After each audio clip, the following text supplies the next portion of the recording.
Oke ya, assalamualaikum warahmatullahi wabarakatuh. Eh, untuk video kali ini saya akan menjelaskan sedikit tentang RPS kita, mata kuliah manajemen periklanan. Jadi di mata kuliah manajemen periklanan kita ada di 2 SKS dan 2 JS. Nah, untuk dosen pengampunya saya, selamat bertemu kembali dengan saya. Saya Novian Wahyu Firmansyah. Kemudian ini saya jabarkan secara singkat saja ya. Nanti RPS-nya gimana, per pertemuan itu apa aja, kalian bisa lihat di file yang akan saya bagikan di si Bejar. Nah, ini saya sedikit menjelaskan. Jadi, deskripsi mata kuliah adalah mahasiswa diharapkan memiliki pemahaman, ilmu pengetahuan, dan wawasan tentang media, sarana periklanan yang efektif dan efisien, yang digunakan untuk mendukung dalam pengembangan pemasaran sebuah produk dan jasa.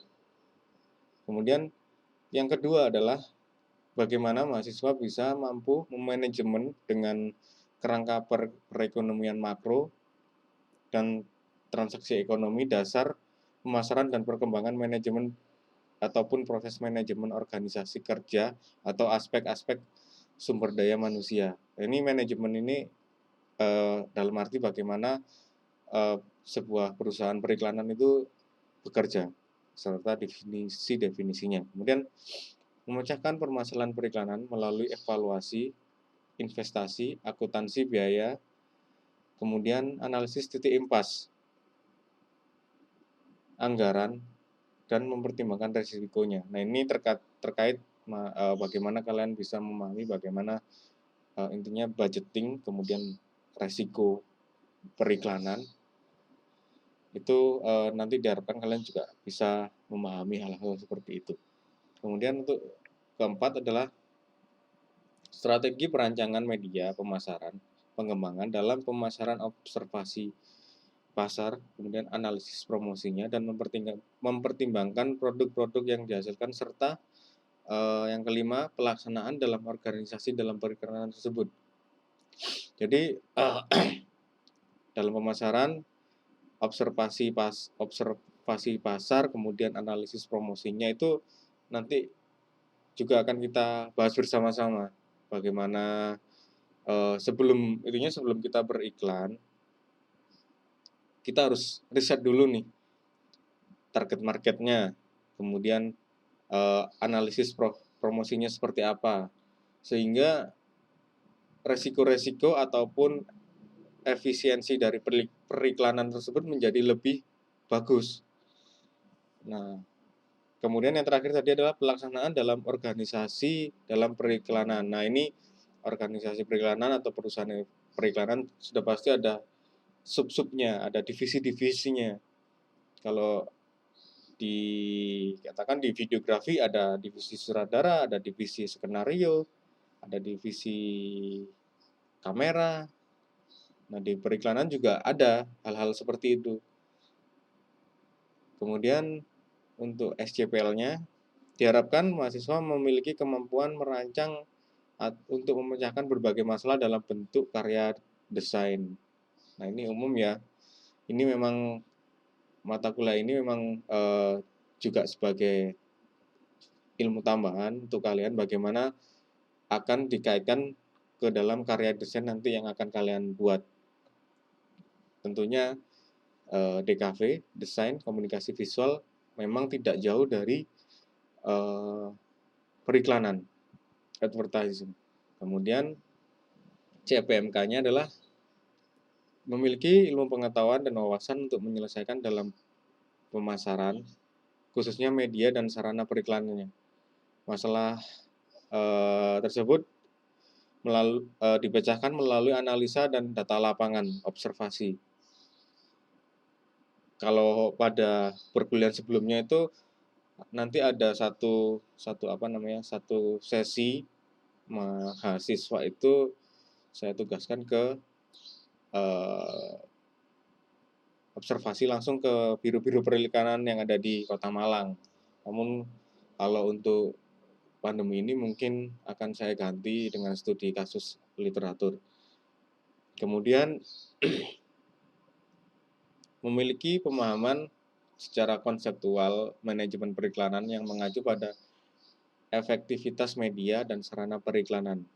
Nah ini sebenarnya kan secara periklanan itu kan sebuah industri ya. Seperti yang kita tahu, industri itu selalu memiliki tren-tren pada masanya. Nah ini nanti akan kita bahas bersama-sama bagaimana menganalisa kemudian memilih sebuah media sehingga efektivitas media tersebut menjadi bagus, menjadi baik. Entah itu nanti dari budgetingnya, kemudian dari target market yang lebih spesifik, kemudian jangkauannya, itu nanti kita akan bahas bersama-sama. Kemudian memiliki kemampuan dalam memecahkan permasalahan media, sarana periklanan, khususnya manajerial dalam perancangan komunikasi visual secara efisien. Nah ini kembali lagi ke ke tadi bahwa kalian diharapkan memiliki kemampuan dalam bagaimana membudgeting sebuah iklan, bagaimana memproduksi sebuah iklan secara desain ataupun juga secara target marketnya seperti apa, kemudian secara luasannya iklan itu bisa menjangkau di luasan wilayah seperti apa, kemudian juga terkait aturan-aturan ataupun kaidah-kaidah dalam sebuah periklanan. Tentunya kita tidak boleh maksudnya dalam kaidah ya kita tidak boleh secara asal barang gue laku ya udah, entah itu iklannya mengelabui sifatnya, itu yang nanti akan kita bahas di situ.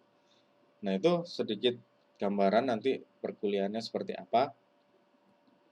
Nah untuk untuk kontrak perkuliahannya saya ada 3 poin. Yang pertama adalah kontrak kuliah kalian dengan orang tua kalian. Itu harus benar-benar kalian ingat ya. Orang tua kalian sudah berusaha membiayai kalian, memberikan fasilitas pendidikan yang baik dan fasilitas belajar yang baik, maka kalian wajib menyelesaikan perkuliahan ini dengan hasil yang benar-benar maksimal. Jadi jangan kecewakan orang tua kalian. Kemudian poin kedua adalah tugas harus dikumpulkan tepat waktu dan harus lengkap. Jadi kalau tidak tepat waktu akan ada pengurangan poin-poin pada setiap tugasnya. Jelas akan berbeda dengan mahasiswa yang mengumpulkan tugas tepat waktu. Entah itu tugas kelompok ya ataupun tugas per individu. Kemudian tugas harus lengkap. Nah, ini juga sebagai syarat kelulusan kalian bahwa tugas itu harus benar-benar lengkap. Kalau tidak lengkap ya otomatis tidak bisa lulus dan kita akan bertemu, insya Allah kita akan bertemu di pertemuan di tahun depan. Ya. Jadi usahakan tugas itu harus lengkap. Ketepatan tugas itu juga menjadi nilai, jadi poin yang akan saya nilai. Jadi setelah poinnya bagus maka saya akan mempertimbangkan ketepatan waktunya. Jadi kerjakan tugas itu secara maksimal. Kemudian yang ketiga, ini pesan dari saya, mohon kerjasamanya.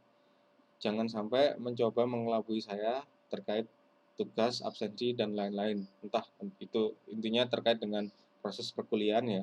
Jika ada masalah, ada kendala, bisa kalian sampaikan ke saya. Nanti kita bareng-bareng lah kita cari solusinya. Jadi saya mohon kerjasamanya. Oke? Saya ulangi lagi ya, poin pertama, kontrak kuliah adalah kontrak pertama dengan orang tua kalian yang membiayai kalian, memfasilitasi kalian, memberi harapan kalian terkait perkuliahan. Kemudian yang kedua, tugas harus lengkap dan tepat waktu.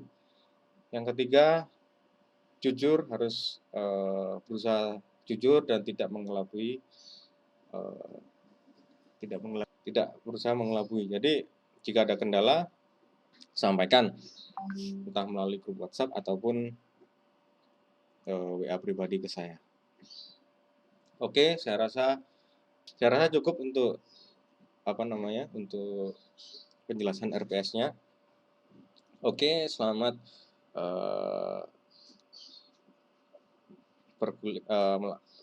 selamat bertemu lagi di semester ini. Semoga nanti perkuliahan menjadi lancar dan sukses. Oke, assalamualaikum warahmatullahi wabarakatuh.